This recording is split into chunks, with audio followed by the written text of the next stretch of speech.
And welcome to the Home Zone Life Zone podcast. I'm Scott Jones. Some weeks we're going to be talking about improving your home. Other weeks we're going to be talking about improving your life. And this time it's about life. And so we're talking about relationships. I'm not an expert on that, but we do have an expert. The title for this one is Why Good Relationships Slowly Drift Apart, the Biggest Challenges Couples Are Facing.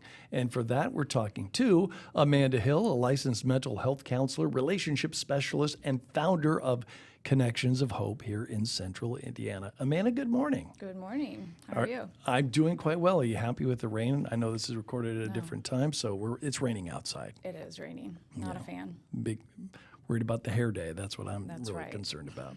All right, you got like 20 years of experience, individuals, couples, families. You're here to explain, as Marvin Gaye would say, what's going on, right? Yes, I'm going to do my best. All right, you ready for the question number one? Sure. It's the big question. In your professional experience, what are the biggest issues facing couples today? I mean, there's got to be a ton of them, but are there like some that rank high on the list? Yeah, I mean, what we see is there are themes. So the biggest thing is probably communication issues. So either lack of communication or kind of missing each other when we're trying to express our needs. There's a lot of emotional disconnection, some intimacy challenges, and then digital distractions for sure with our phones, TVs, computers, all of that. Little things that just kind of add up over time and end up pulling us further from each other. You said emotional disconnections. It sounds like a fancy term for you and I are not in the same place. Yeah. So if you think about in the beginning of a relationship, you're excited and it's the honeymoon stage and Everything they do is great. right. Yes. I always say we meet the other person's representative in the beginning. But we get busy then. If we stay together, you get busy with life. And we sometimes become, especially with parents, as you have kids and things like that, you become more like household managers or you're coordinating things. So that emotional connection goes more into a transactional relationship. You know, what are you making for dinner? When are you going to be home? Who paid that bill? And if we don't cater to the connection, the emotional part that's so important with us, and to maintain a healthy relationship, then a lot of times we go, however long it might be, 5, 10 years, we look at each other and we're like, I don't even know who you are. Because we do change over time. So that keeping that connection between you and your partner, being very intentional about that is vital for a healthy relationship. You mentioned meeting, I guess, their representative. But at the same time, would you tell the person who is, I guess, quote unquote, the representative to be totally 100% honest? Does anybody actually do that? Because you want to put your best foot forward. Yeah, it's hard. And I tend to be one just personally. I've been told I'm too honest. Oh. So that's just me. Now, I understand I'm not going to go in and spill all my trauma to you on a first date. That would be weird. But being genuine, like I remember one time going on a date and asking someone how they felt about social media. Like, does it bother you? Do you get jealous? Like that kind of stuff. And the answer was no. Yeah, no problem whatsoever. That was a complete lie. So, being honest about certain things that could be issues down the road and more on from a general standpoint. So we're not going to be specific about issues that we have, but don't lie about things that you either like or don't like, because then you're telling that person that, okay, this person is great for me, when in reality, in the long run, you're not going to be. Sometimes they say, like when you go back home for a vacation or whatever, or you're back from college, some things you shouldn't discuss are like, politics and whatever else. For first dates or even for relationships, whether the beginning or the end, do you say, don't do this, don't do that, this is kind of off limits? I would not say that from a therapist perspective. It just is different per person. Some people love to talk about politics, and some people can handle disagreements. If you struggle to disagree with people and you want everybody to see your way, then yeah, you should probably stay away from those topics. But sometimes you can engage in conversation. It can be a really good conversation with someone who's interested or willing to at least hear your perspective. And at the same time, I got to think, if you have definite no's or definite yeses, like say they like this person in politics or don't like them, it might be a good idea to kind of get it out of the way, because if you find out later, oh, you like this guy and you're a smoker or whatever, and I didn't find that out for like 6 months. Right. I mean, if you know enough about dating today, and I have a lot of clients in this stage of their life, but it's the apps that people are using. And I do think a good thing about that is that you can put all that out there. I'm a smoker, I drink socially, I am conservative or, liberal. And that sometimes can derail people from matching with you if you can put it out there in that way. So it really is just different per person. I was on this dating site. It's for older folks. It's called Carbon Dating. Okay. Geological joke, everybody. I was like, wait a minute, I haven't heard that one. Yeah, that's stupid. I'm sure I stole that from some comedian. Let's talk about technology. Yeah. Things your parents really didn't have to deal with, unless you consider like the long corded phone technology. Right. Yeah. I mean, you have the Facebook, you got the Twitter, you got the Instagram, TikTok.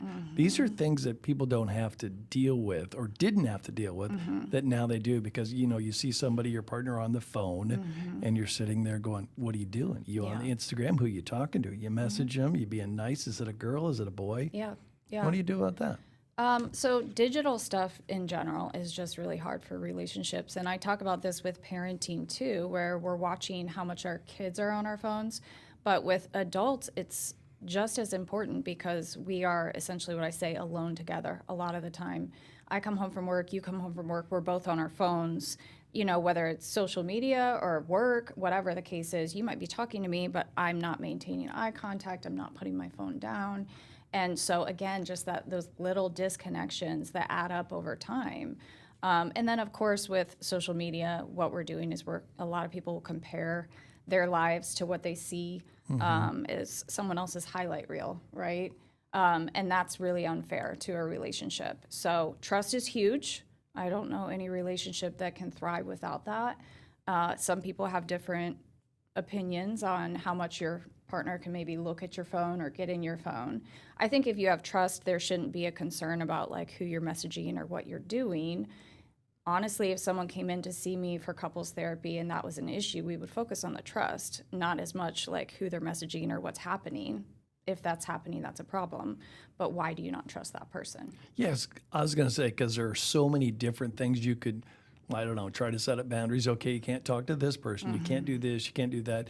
Maybe not like all these sites that are hot people or something like that. But that's not the key so much as whether or not you trust them. Is that on them? Is that on you? A combination? What? Everybody's history is a little different, but typically, I don't know, there's probably 50-50, where I know some people it's like, do you earn my trust or do I give it to you until you break it? Some people, you have to earn it. I don't trust you right off the bat ever. And other people are like, I have no reason not to trust you. If you give me a reason to, then I won't.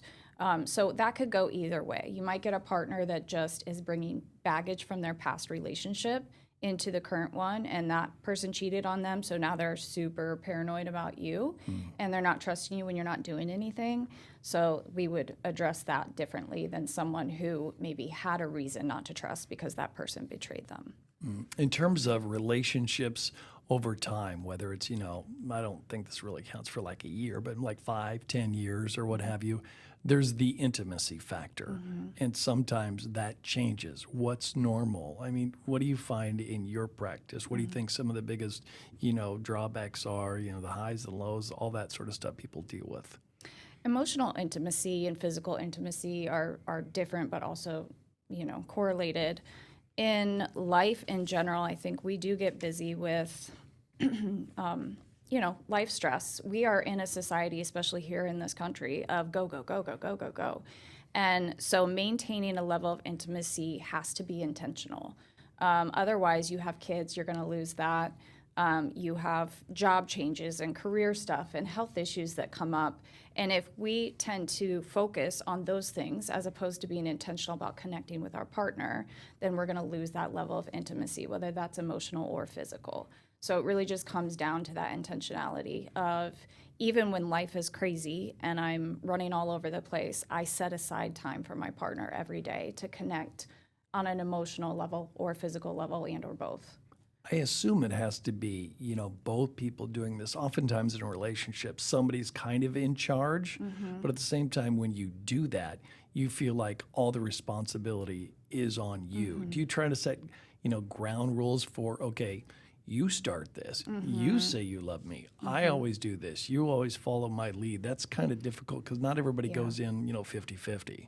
Yeah, and it is really unfair for someone to carry all of the load in a relationship. I do think with couples, it is really vital that you know what love languages are and know what yours is. So there's 5 different love languages, and if I know a lot of men are physical touch is really high for them, so that physical intimacy is going to be important to make them feel loved. A lot of women, it's quality time or acts of service, and that can play a role as far as like in therapy, talking about how do you feel loved. If I feel loved when you do the dishes for me, and you do them, then that's going to make me want to do things for you, and vice versa. That's really important. Okay. Well, I'm just sitting there thinking about that one. Going, okay, what rules do I write down? How do I do it? Anyway, when we come back, we're going to have some solutions. We're going to talk about arguing over the same things over and over again. How do you get yourself out of that trap? We'll be right back. Welcome back, everyone. I'm Scott Jones. This is the Home Zone Life Zone podcast. In this episode, it's about life, and we're talking about to therapist Amanda Hill. She is our expert today, and she joins me once again. Good to see you. Yeah, you too. All right. When we went to break, I was talking about arguing on topics over and over, not necessarily just about topics, but things in the relationship. Is that something common that, couples come into you and talk to you? I just see when you're nodding, you're going like, yeah. Do they try to draw you in saying, well, that's your fault. That's your fault? Oh gosh, it's hard as a marriage therapist. I will say it never changes as far as me like being like, do I intervene? Do I let him go? And that's a whole other thing. But yes, every relationship, you're going to end up at one point complaining about something that is not the actual issue. For example, and I'll use my own. I was in a relationship at one point that we had conversation after conversation over how I wasn't calling first thing in the morning or checking in first thing as soon as you wake up. And it was the complaint on his side of, you're not calling me. And to me, I'm like, what? I'm like getting ready and feeding my kids and doing all these things. I'll call you when I'm done. And again, that's just kind of a preference, but ultimately it wasn't about me not calling. When we really broke it down and figured out what the issue was, is that he didn't feel like I cared or that he was important. And so by me not texting immediately when I got up, that was the message that he was getting. So it wasn't about the phone. A lot of times it's couples that will fight again about the dishes. It's not about the dishes. It's about you feeling like maybe I'm carrying the load. I'm the one that's doing everything around here and you're not helping me. So in order to really resolve any kind of issue that you're having over and over, fighting about that same thing, you really have to dive deep to figure out what is the core feeling that I'm having. It's not about the dishes. What is it? I feel like he doesn't help me. And so coming to your partner and saying, hey, I feel like I'm doing a lot of things by myself. I could really use some help is a lot different than I am so sick of doing the dishes every time. It would be great if you would do something. Yeah, I had that one time too. Somebody said, if you didn't text her whatever by this time early in the morning, I'm going to be mad. And I lost like 15 pounds. Yeah. Because it was just so stressful. Yes. And I'm not, again, this goes back to who you are in a relationship, and people's needs are different. And I am not that person. When I have time, I'll do it. And I don't know why you wouldn't assume that I would. But in that relationship, at least at that time, knowing that it made him feel like I didn't care about him, then I was more intentional about doing that as soon as I got up. Just a real quick, hey, good morning, because that made a big difference for him. What about, it's kind of the same thing. You're talking about speed in the relationship. Everybody's at a different place, at different speed. How does that affect relationships? Because the chance of you being in the exact same spot are like not much. Yeah, and that's a complex question, because the speed of like how fast you want to go in your relationship can be different. And then if you're someone that wants to move faster, then you might have to be very patient for that other person. What I do find with individuals is that it's really important that if you want that relationship to work, you really push that person to connect and to grow alongside with you. So as far as we get some couples that are struggling, and one of them's like, I want to come in for marriage counseling, and the other person says, I don't think we need it, you go. And that person will go. And so I see that person individually. Well, with therapy over time, someone does start to grow, and they really learn a lot about their triggers, and they're making changes, and they're moving here, and here's your partner. And if your partner is like, no, I don't have a problem, you do, fix it, we actually find a big, huge gap in between them that a lot of times, unfortunately, leads to that relationship ending. So I always tell my clients, and I would tell anybody else, when you're in a relationship with someone, especially right in the beginning, make sure that there's someone that's always wanting to be better. Like, I want to improve upon myself, whatever that might be. I want you to tell me where I need to grow, and I'm willing to self-reflect and make those changes, because if you get together with somebody who's very resistant about the fact that anything could be wrong with them, you're going to be in a tough situation later down the road. So what about burnout, getting exhausted in a relationship, whether things are going, perfectly or not? I got to assume that's got to be a problem, especially the longer they are. Burnout's legit for every area of our life, right? So it's very easy for us to, and again, I'll specify relationships with kids just because it's easy to feel burnout that way, but you might be burnout with your job and burnout with life, and your stress is high. And so we become kind of like zombies in our relationship. And again, that goes back to the importance of, even after a day of burnout, or feeling burnout for months, you have to prioritize yourself and that relationship. So if you were talking to me about burnout for work, I would talk about self-care. If you're talking to me about burnout in related to your relationship, I'm going to talk about being intentional about the time you spend with your partner every day to kind of cater to that and feed that relationship. What about fighting? And we're not talking about physical fighting, but just arguing. Is that bad? Is that good? Are there degrees? What? I'm actually, a lot of people are surprised to hear me say it is not a good sign if you are not arguing. And the reason why I say that is, if you are in a relationship where you don't fight, chances are, and I say fight, argue, disagree, one of you or maybe both of you is suppressing issues that need to be addressed. We all have issues, and we all have issues, especially with other people, because we're all different.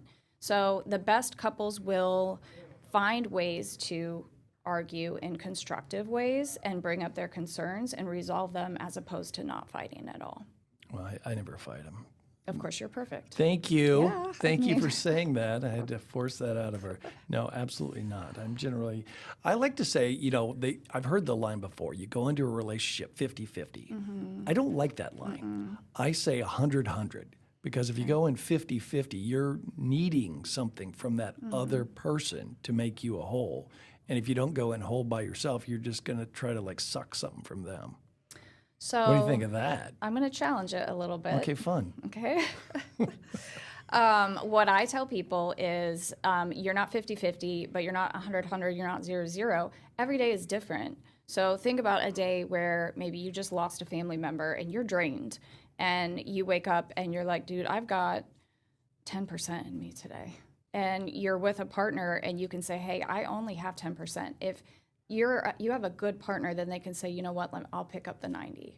And in a good, healthy relationship, yes, you should be whole on your own, but as far as the effort you can put in, sometimes you might have days that's harder.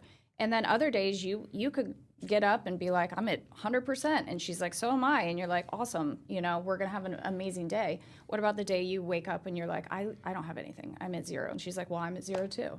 Then that is the time where I would say, as a therapist, then you say, okay, let's just be graceful with each other today. It's not going to be the best day. It's going to be hard, but I'm going to give you grace and you're going to give me grace. We're not going to fight about it because we're both struggling. And so I think it's just important for us to kind of match, try to fill in where our partners can't. And sometimes that's a daily conversation, like, how much do you have today? I've got, 80% today. Okay, cool. I've got 60, so you're pretty good on that day. But the more important times are when you're low in your percentage that day, and that you just give each other grace. I didn't think math was going to be part of this today. Yep. 70%, 80%. You're like, I can't add that. No, I can. Not early in the morning. All right, when we come back this time, we're going to talk about solutions, suggestions, and things that maybe you can do readily and very fast. Keep it right here. Welcome back, everyone. This is the Home Zone Life Zone podcast. I'm Scott Jones, and once again, our expert on this topic, which will be relationships, what goes wrong, how to fix them, and all that stuff, which we'll solve in approximately 3 or 4 minutes. So that shouldn't be difficult at all. Is Amanda Hill. Good to see you. Yes, good, you too. All right. We talked about solutions and suggestions going into the break. Basically, is there like a message you have for any couple today? You know, I realize it's kind of generic. Overall, I think if you're thinking or wondering how your relationship is in regards to health, then chances are you haven't really been diving into it or maybe contributing and being intentional about that time with each other. So what I tell my couples, I don't care if you've been together for 2 days or, 40 years. What I would recommend is if you don't feel close to your spouse or you're questioning this, to be intentional every day about taking at a minimum 10 minutes. So, at the end of the day, at the beginning of your day, at lunchtime, I don't care when it is, no TVs, no phones, no distractions, face to face, check in with your partner. How was your day? What am I doing that's good? Are there parts that I can improve upon? This is that emotional connection that we're trying to feed because we don't want emotional disconnection. So if you are struggling in any way and you can make that a daily habit, then you're going to notice a huge improvement in your relationship. So how do you go about accomplishing that? Because you're probably talking to just one person and they're getting all these good ideas from you, or you figured out on your own or what have you. Do you try to set some ground rules and say, hey, X, we should both do this? Mm-hmm. Are they going to feel put upon? Because even though it may be a good suggestion, they may kind of fight it.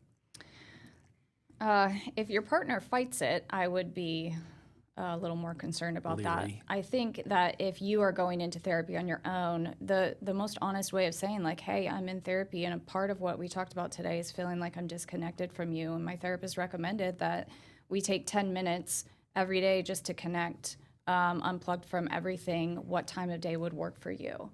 And, working around, of course, everybody has busy schedules, but we all have 10 minutes. Last suggestions you have? We got about a minute left.